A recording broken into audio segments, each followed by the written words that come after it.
ta và tên và cả dân đi lang thì hiện giờ khâu lâu in đã dừngทิ้งtrang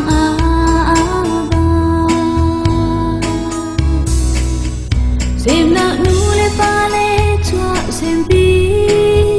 lùng khi tum le sẽ tu tha yang hay lên nu xin tin na băng lo tâu lo cây bên lên nu anol her in cần chân lên nắng chua ri ninh hình câu việc phải xin ram lên rơi câu ninh quay hình gian sa vang tăng khi bia cần tiền việc tế ăn lâu đi mình gây si tha si lâu rong mùa lắm đắng her in na gặp việc ta và lên na cần dọn về lại thì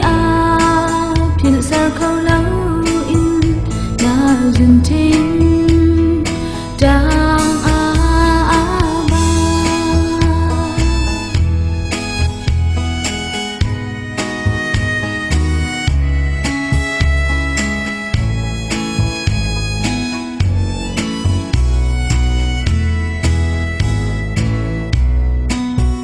vẫn chung lấy lên đốt nạc về in thầy đến nạc mình mây băng trên tàu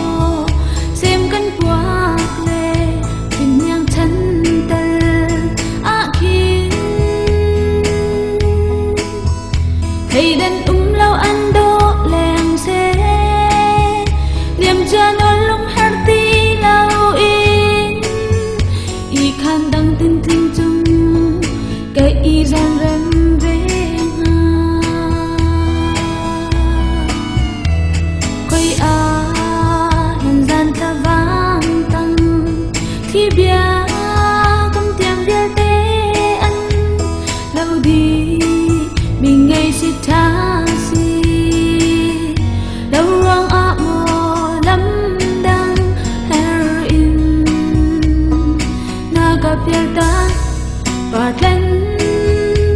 dọn về lại đi phiền giờ khâu lâu in na dừngทิ้งtrang na dừngทิ้ง